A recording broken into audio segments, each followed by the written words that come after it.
Bem, meus irmãos, estamos começando mais um Conexão Maçônica aqui.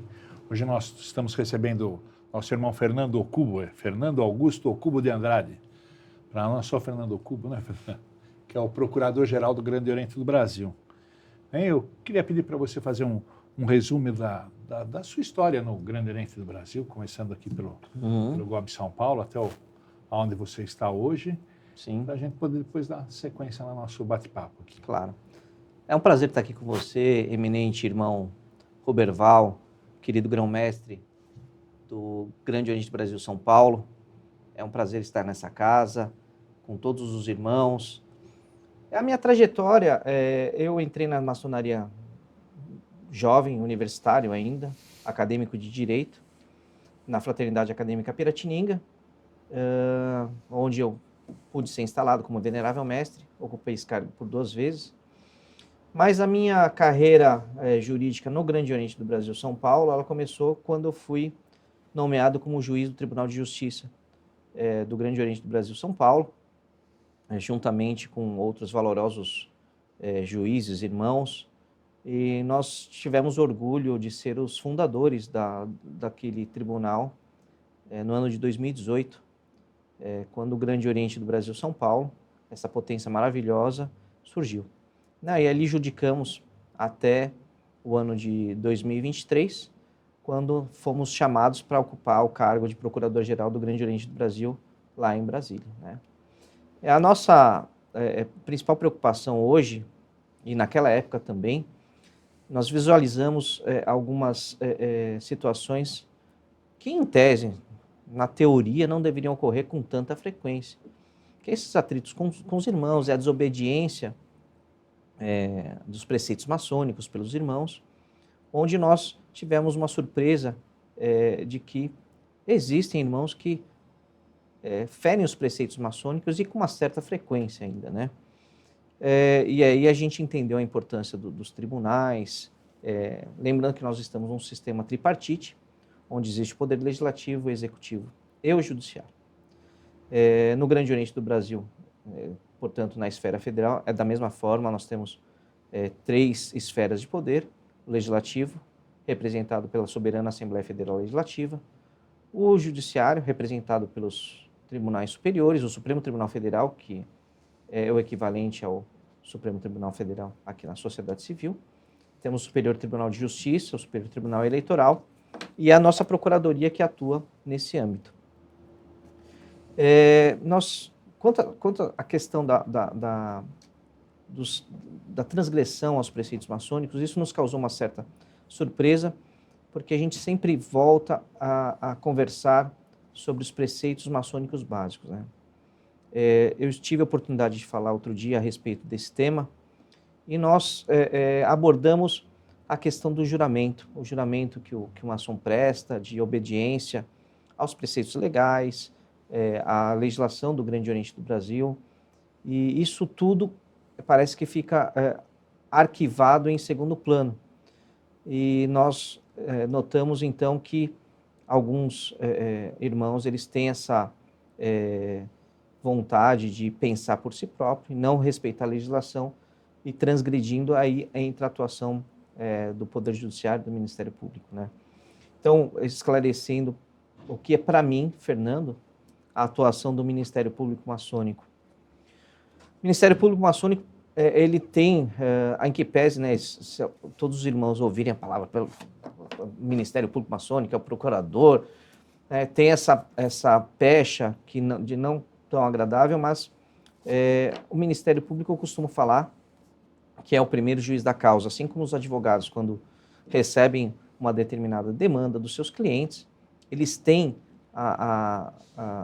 que fazer a análise de se aquela ação ela realmente é cabível, fazer toda a análise técnica, jurídica daquilo que ele tem nas mãos. O Ministério Público é a mesma coisa. Nós recebemos as notícias, as notícias de delito maçônico, e nós vamos fazer a análise, e muitas vezes essa análise ela demanda um certo período de maturação, que é o que a gente fala de investigação, onde a gente instaura uma investigação para saber que aqueles fatos que estão contidos lá, que em tese podem até ser de uma gravidade relativa, Ruberval, a gente analisa sob o ponto de vista primordialmente maçônico, né? Então, a gente faz uma análise concomitante jurídica e maçônica para entender o porquê que está chegando aquilo.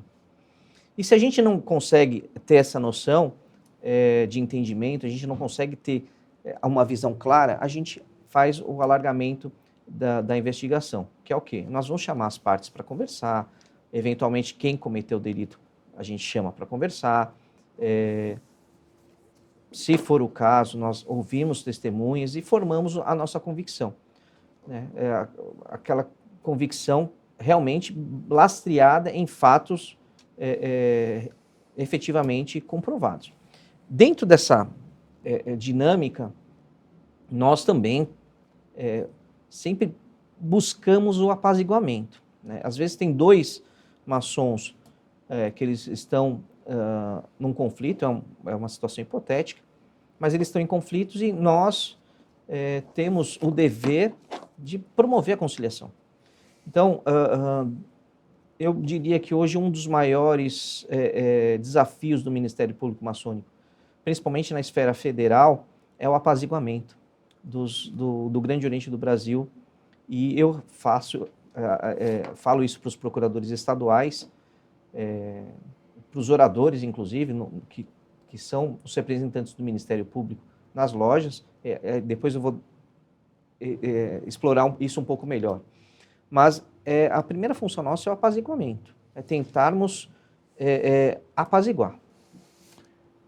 Então, assim, nós estamos numa sociedade que, teoricamente, nos tratamos por irmãos e queremos ter todos como irmãos, né? Sim.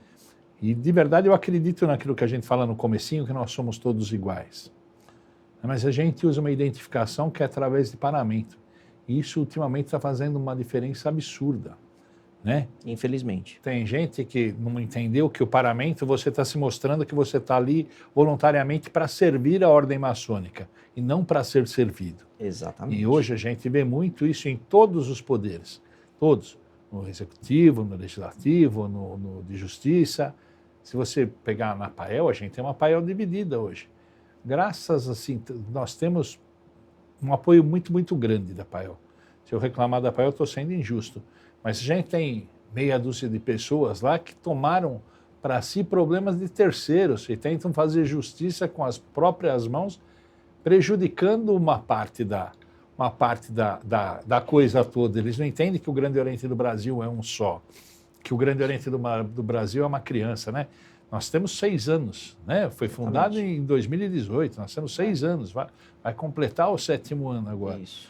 Né? Então, assim, a gente tem aqui eu acredito que todos têm que imaginar que nós estamos andando numa lâmina extremamente fina. Sim. Né? Se a gente tiver qualquer vacilo, ou a gente cai ou a gente quebra ela. E eu acho que isso o Ministério Público tem vez que eu acho que o legislativo, o judiciário maçônico, perdão, não é legislativo, que o judiciário maçônico se espelha muito no judiciário profano. E as coisas se estendem por muito tempo. E, de verdade, eu não estou transmitindo culpa para você, não. Estou dizendo assim, eu acho que é uma coisa que a gente tinha que ser mais tempestiva, porque a gente acaba com a criação de fungos. Vai? Você tem uma célula lá morta ou morrendo e você deixa ela, vai crescendo fungo do lado dela, isso é natural. Né? E a gente tem que eliminar isso o mais breve possível, imagino eu, que seja um dos pedidos que o povo maçônico faz para o judiciário todo. Com certeza. Né? Começando por você, evidentemente, que você é o representante do nosso Ministério Público. Ministério Público, né? Na verdade, Ruberval, a sua observação relativamente à postura dos irmãos, ela tem se deteriorado. Né? Nós estamos vivendo momentos difíceis. Momentos difíceis em que a maçonaria, por ser universal e por ser um grupo de irmãos, a gente se trata como irmãos, né? Nós deveríamos vislumbrar o problema e tentar resolver. Né? Ou seja, eu estou com um problema com o Ruberval, eu vou sentar com você e vou resolver. Mas o que nós estamos notando de uns tempos para cá? A maçonaria em geral, os irmãos em geral, eles têm estado de uma forma mais agressiva, apresentando só o problema e não apresentam as soluções. Ou as soluções que apresentam nem sempre são as mais democráticas. Sim. Elas são servíveis apenas para aqueles que estão narrando ou criando um contexto, um cenário, uma narrativa. Nós precisamos retomar alguns conceitos básicos nossos, que é o de irmandade. Se nós temos problemas internos, nós temos que resolver internamente. Né? E resolver internamente é obedecer à legislação e mais, obedecer às decisões que são emanadas no nosso seio. Né? Porque no momento que a gente tira isso de foco, nós deixamos em descrédito todo o sistema que nós montamos, inclusive da fraternidade, que é um vínculo que nos une. Dentre outros que nos unem, a fraternidade é um deles. E quando a gente começa a não acreditar na nossa legislação, nas decisões que são emanadas dentro do nosso sistema, nós estamos colocando em xeque e perdendo, portanto, o que a gente tem de melhor, que é esse espírito fraterno. Então, eu acho que os irmãos eles precisam ter um pouco mais de bom senso e enxergar que nós temos problemas, mas que nós não podemos criar um problema em cima de outro problema, em cima de outro problema, e isso se perpetuar, porque isso desestabiliza. Sim. Por isso que a nossa fala sempre foi de estabilização dos orientes. E a nossa atuação é, sempre, num primeiro momento, tentar buscar conciliação. Né? Essa conversa, buscar que os autores de determinados atos que estão sendo vindicados a determinadas pessoas são importantes para que a gente tenha noção de quem são, do que são e o que estão fazendo para resolver. Então, normalmente, a gente coloca todo mundo sentado como irmãos e nós buscamos uma conciliação. Só que na nossa experiência, infelizmente, quando a gente coloca todo mundo para sentar, ninguém quer conversar. Ninguém cede, infelizmente. Ninguém cede, né? E dentro desse outro pano de fundo que você relatou, da demora do processo maçônico, eu concordo, mas a gente está com procedimentos mais céleres. E, Roberval, não puxando sardinha para o nosso lado, mas o processo ele precisa de uma fase de maturação. Sim, óbvio. A gente precisa garantir sempre a ampla defesa, o contraditório, todos os princípios constitucionais da nossa Constituição Federal e dos nossos ordenamentos internos. Então, o processo, quando ele fica sob... Eu fui juiz aqui em São Paulo, então, quando o processo estava sob a minha relatoria, eu fazia questão, às vezes, de converter o julgamento em diligência para ouvir as partes, para ouvir testemunhas, porque eu não estava convencido de determinada situação. E eu acho que hoje o judiciário ele está voltado para isso, para um processo de maturação, né, das causas que estão sob a égide desses tribunais, que estão sob a nossa égide, para que a gente possa sempre agir com a maior justiça possível na distribuição da justiça. Então, queremos ser céleres, mas dentro do processo legal, né, da ampla defesa, né? Mas acho que quem está aqui, todo mundo que se declara maçom tem que aceitar a lei sempre, né? Sempre existem exceções, né? Sim. Tem juízes que gostam de ficar mais tempo com o processo, tem juízes que gostam de relatar e colocar em julgamento o mais rápido possível, né? Então, isso vai de cada um. Mas já que a gente vai tomar uma bronca dos diretores aí, porque a gente não está seguindo a receitinha do bolo deles. Não estamos. Mas isso é bom, é um papo mais aberto. Uma das perguntas são os direitos e os deveres que você, como procurador federal, tem com o povo maçônico. É assim, eu tenho o dever hoje de zelar pela legislação, pelo cumprimento da legislação. Isso é o que todos nós deveríamos ter, mas a Procuradoria e o Ministério Público hoje ele tem que observar a estrita observância dos procedimentos e da nossa legislação. Só que isso é do Procurador-Geral? Não. O Ministério Público ele é composto hoje, ele é um órgão uno, ele é indivisível, mas ele é composto por vários membros. Então, nós temos a Procuradoria-Geral, que tem o Procurador-Geral, temos 2 subprocuradores gerais. Hoje, Na esfera estadual tem o procurador estadual e tem os seus subprocuradores. Mas na loja, o orador, ele é membro do Ministério Público, né? Tanto é que são feitas as eleições separadas, porque o orador, em que pese, todo mundo fala, ele faz parte da diretoria, ele faz parte da composição, da gestão daquela loja. O orador, ele tem uma função muito específica, ele tem uma função de, inclusive, de analisar o procedimento do próprio venerável mestre para saber se ele está dentro da legislação. Então, o Ministério Público como um todo tem esse dever legal de observância de toda a parte legal, mas não só da parte legal.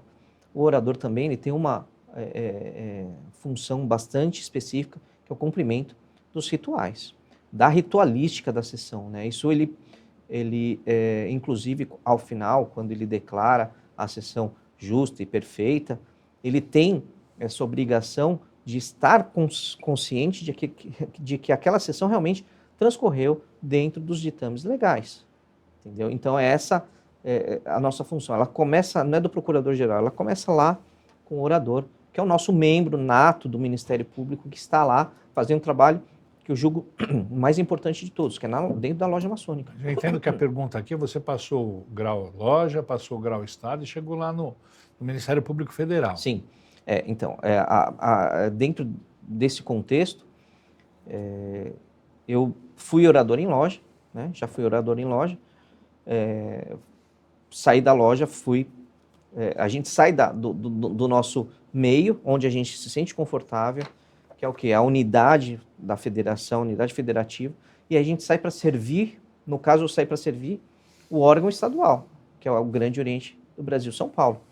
Eu fui ser juiz do Tribunal de Justiça do Grande Oriente do Brasil, São Paulo. Então é uma atuação estadual, onde todos os maçons do estado de São Paulo estavam sob a nossa égide, assim, em termos de judicatura.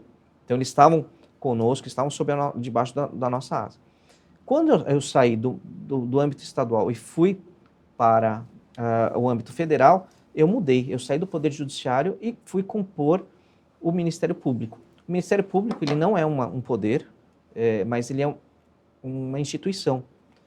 E é uma instituição independente de qualquer poder. Nós não estamos vinculados ao Poder Executivo, Legislativo e nem ao Judiciário. Em termos de subordinação, nós não temos subordinação, nós temos independência funcional completa. Assim como o procurador estadual tem independência funcional completa, ele vai agir de acordo com os preceitos que ele tem, o orador também, mas aqui a gente, no âmbito estadual e federal, o Ministério Público não se subordina a nenhum poder. Ele, então, é um órgão de Estado e não de governo. Então, a gente, não é porque o Ruberval me indicou como procurador que eu vou ser subordinado a ele, não. Ele me indicou para fazer um trabalho técnico dentro do cumprimento das leis. Então, eu saí do estadual, fui para o federal com esse objetivo, de ser um órgão estritamente técnico. Se você fosse subserviente, com certeza você não seria indicado pelo Ruberval. Ah, sim. Sim. Fernando, a gente precisa saber assim, quais suas realizações no Grande Oriente do Brasil e que projetos você tem, ou futuros, ou em andamento hoje? Nossa principal realização, a gente está ainda no meio do nosso mandato, né? Nós estamos ainda com alguns projetos já em andamento, né? E um dos projetos que a gente tem e estamos conseguindo, está em andamento, é a união da Procuradoria-Geral com todos os procuradores estaduais. Agora, em março, haverá um encontro, primeiro encontro nacional da Procuradoria-Geral Federal com todos os procuradores estaduais. Esse é um objetivo que eu tracei desde o começo da minha gestão, que eu gostaria de ter uma conversa com os procuradores estaduais para que a gente pudesse uniformizar alguns procedimentos, mas principalmente trazer para esses procuradores a ideia de estabilização. Nós precisamos atuar como agentes estabilizadores das nossas potências, né? Então, esse talvez seja um dos principais feitos da nossa gestão, não só minha, né? Lembrando que nós somos uma equipe, eu estou no cargo de procurador-geral hoje, mas eu tenho o Paulo Carvalheiro, que é o meu subprocurador, o Ibiapaba, que é meu subprocurador, e nós estamos conversando diariamente, a cada hora nós nos falamos, então não é uma coisa isolada. Agora, nós temos aqui também, eu tenho uma colaboração muito grande do procurador estadual, Fernando Matos, aqui do Grande Oriente do Brasil, São Paulo, que colabora com ideias. Então, a gente está fazendo essa uniformização de entendimentos. Porque o que eu notava?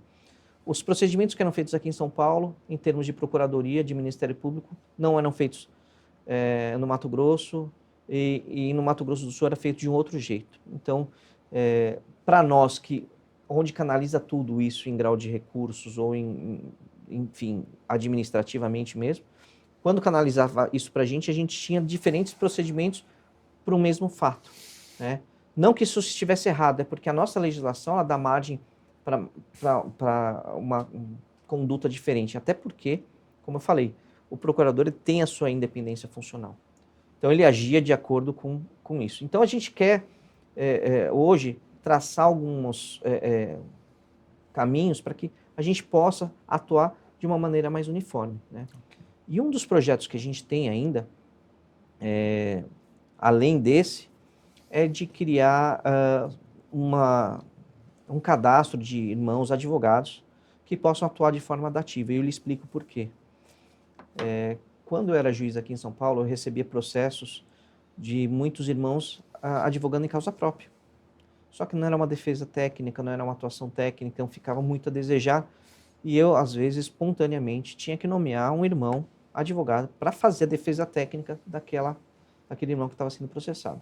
Dentro desse contexto, a gente espera hoje criar um cadastro em todos os tribunais, e esse cadastro será comandado pelos tribunais, de um cadastro de irmãos que possam atuar como advogados, entre aspas, dativos, né? Então, eu acho que é um caminho, mas o sonho final é o apaziguamento do Grande Oriente do Brasil e dos Grandes Orientes estaduais. Eu acho que esse é um objetivo final nosso do Ministério Público Federal. Você já falou, mas acho que era legal detalhar. No começo você comentou como que funciona o Grande Oriente do Brasil e todos os estaduais que atuam de forma tripartite, né? Isso, Então a gente tem bastante desentendimento no cumprimento pelo Executivo de uma determinação judicial. Uhum. Por exemplo, o Judiciário mandou suspender um irmão. Sim. Por motivo qualquer. Esse irmão, mesmo que ele tenha voltado depois, vamos fazer nos dois, o que ainda não voltou e o que já voltou a ter seus direitos. Uhum. Esse irmão se sentiu preterido no tempo que estava afastado por determinação judicial, e óbvio que ele tem mão para alcançar o Executivo, né? O Legislativo para ele não interessa e o Judiciário para ele é um terror. É um terror. Então ele começa a atacar o Executivo. Mesmo que não seja de uma forma, não tenha muita ferocidade, é a história do criar fungos, né? Que ele vai contaminando o pedaço dele. O que se pode fazer para eliminar esse conceito ruim? E no segundo caso, eu faço uma pergunta só.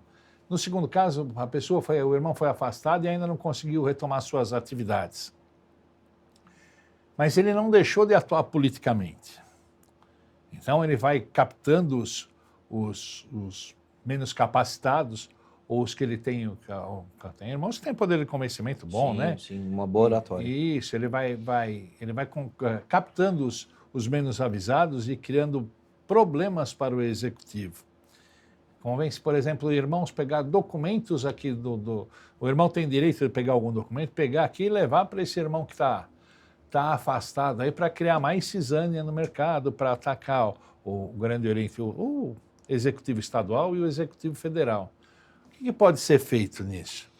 Vamos lá, Roberval, eu acho que eu vou responder a segunda, vou pelo fim e depois a gente vai para o começo.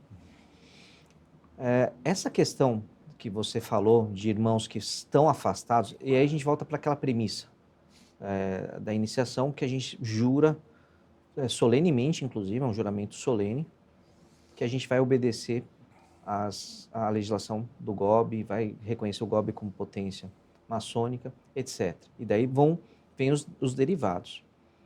Quando você recebe uma decisão oriunda do Grande Oriente do Brasil, o maçom tem que respeitar. Ele tem que se respeitar conformando-se ou não. Até o momento que não seja com ele. A hora que ele é o acusado, a hora que ele Sim. está sendo preterido, Sim. ele esquece juramento, esquece a postura tudo. maçônica, esquece tudo. Então, vamos nesse exemplo aí que você falou. Quando ele é o acusado, quando ele é o suspenso, se ele confia na organização que ele pertence, ele ajudou a construir, ele faz parte daquilo, ele tem que receber isso com serenidade. Por mais que ele vai ser prejudicado, ele está sendo suspenso, vai ficar um período fora, ele precisa aguardar e confiar que a justiça maçônica faça o seu papel. E aí ele tem, sim, o direito de nomear um defensor, e ele vai ter direito à ampla defesa e o contraditório, sob pena de nulidade, isso é muito importante, né? Então, o contexto que eu vejo ele precisa acolher aquela decisão que lhe é prejudicial. E, eventualmente, ele tem todo um sistema recursal para poder manejar. E dentro desse sistema recursal, ele pode obter a reversão. Isso é possível. Eu acho que eu não soube fazer a pergunta. Tá. Ele usou todos os meios legais e está no aguardo. Está no aguardo. Mas ele continua contaminando o meio dele. Onde eu vou chegar agora. Então, é o seguinte. Esse irmão que está suspenso, ele precisa ficar suspenso de verdade. E aqueles que não estão suspensos, por terem que obedecer uma decisão emanada de um poder constituído, interno nosso, os outros irmãos precisam respeitar e entender que ele está suspenso. O que é essa suspensão? Ele não pode participar de nada referente à nossa ordem. Ele está fora, temporariamente, a gente pinça ele de dentro, coloca ele para fora.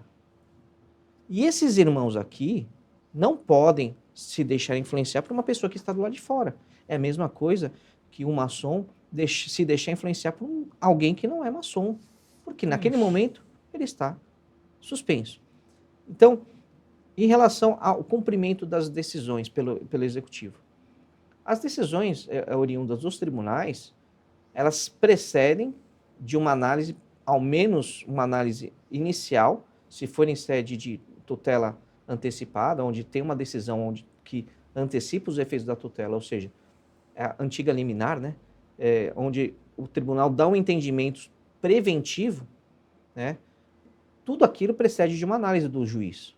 Então, quando chega uma decisão para o executivo cumprir, ele deve respeitar, deve cumprir aquela decisão judicial por conta do nosso sistema tripartite. Sim. Então, e aquilo lá, e o chefe do executivo deve assumir que aquela decisão ela está dentro dos procedimentos normais, legais, mesmo em sede de antecipação de tutela, mas principalmente quando o processo já tem um julgamento formado, onde já foi garantida ampla defesa, o contraditório, todo o processo foi feito e há uma decisão colegiada, unânime ou por maioria, já tomada, que chega, às vezes, para o Poder Executivo cumprir. Então, isso é extremamente salutar e necessário dentro desse sistema que nós vivenciamos hoje.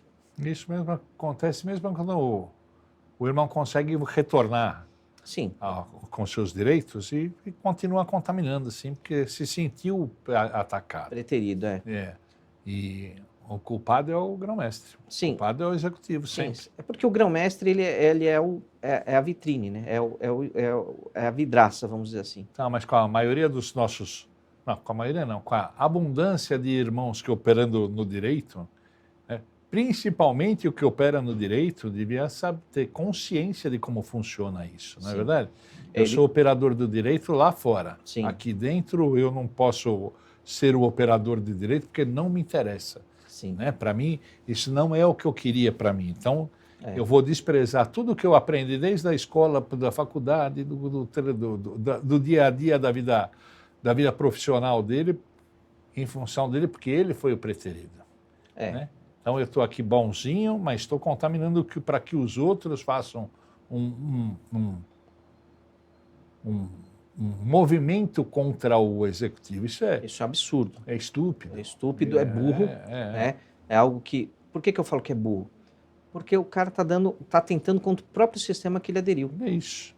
E quando nós elegemos um grão-mestre, ou quando, vamos usar o exemplo mais básico ainda, quando nós elegemos um venerável mestre, bem ou mal, ele é o nosso venerável mestre. Ele tem que ser respeitado e as decisões dele precisam ser cumpridas. E se a gente não gostar dele, ou se ele eventualmente andar fora da legislação, as medidas serão tomadas legalmente dentro dos ditames legais. Agora, a pessoa tem todo um procedimento, fica afastado, ainda tem, às vezes tem a sorte de voltar, porque dependendo do que o irmão faz, ele não volta. Sim. Quando ele tem a sorte de voltar, ele fala assim, pô, eu fui prejudicado, fui injustiçado, mas ele voltou. E aí o que ele vai fazer? Ele vai criticar o grão-mestre porque ele voltou, porque ele ficou suspenso. Na verdade, ele se esquece de que existe todo um sistema atrás do grão-mestre e que o grão-mestre, no frigir dos ovos, ele exerce somente o que a gente chama de exercício regular de gestão. Ele vai cumprir uma determinação, ele vai executar algo que não depende dele. Que tudo lá atrás já aconteceu e o grão-mestre só vai colocar caneta. É isso. Fernando, acho que foi muito esclarecedora a tua presença aqui. Eu agradeço muito o convite. Deu para a gente bastante subsídio, pelo menos para pensar, né? Assim. E agora eu gostaria que você falasse do coração aí que você deseja passar para o nosso povo maçônico. Sim. Lembrar que isso também vai estar na internet, então não é só o povo maçônico que vai assistir. Né? Sim. Diz assim, estou muito feliz que você esteja aqui, a gente está retomando o Conexão Maçônica aqui, que agora, doravante, vai ser pelo menos quinzenal, mas a gente pretende fazer semanal em breve. Ainda a gente está no ensaio, né? Mas o povo que está fazendo para a gente é tudo profissional, então a gente acha que vai ter muito, muito sucesso. Eu agradeço, Roberto, a presença de estar aqui no Conexão Maçônica. É um prazer estar contigo aqui, dividindo essa bancada contigo. E dizer para o povo maçônico, a mensagem que eu tenho é: vamos deixar um pouquinho a vaidade. A vaidade é o nosso câncer. A vaidade, ela precisa ser dominada. E o exercício de dominação da vaidade, ele é diário, ele é constante. Nós precisamos pensar na grandiosidade da maçonaria e saber que ninguém está acima do Grande Oriente do Brasil, ninguém está acima do Grande Oriente do Brasil-São Paulo. São instituições da qual nós fazemos parte. E nós não temos o direito de trazer para si a responsabilidade, ao menos na cabeça de cada um, do que é o melhor para o Grande Oriente do Brasil e para o Grande Oriente do Brasil-São Paulo. Existe uma coletividade que precisa ser respeitada, existe uma legislação que precisa ser cumprida e existem os órgãos competentes que vai analisar todo esse procedimento e vai trazer a solução melhor pensada coletivamente. Então, ninguém aqui é o baluarte da verdade, o baluarte da justiça. Aqueles que pensam assim realmente precisam fazer um exercício de dominar a vaidade e esse exercício ele precisa ser feito diariamente. Né? Então, acho que é essa mensagem que eu quero passar para que a gente possa apaziguar o nosso querido Grande Oriente do Brasil, São Paulo e Grande Oriente do Brasil. Isso, eu acho que se a gente cumprir com o que a gente se comprometeu quando entrou aqui, no primeiro dia que você estava lá, você recebeu a notícia de que nós tínhamos leis, como funcionava. Sim. E o que você teria que fazer. Sim. Se a gente cumprir o que nós nos comprometemos a fazer, não precisa passar ninguém por cima de ninguém, tá?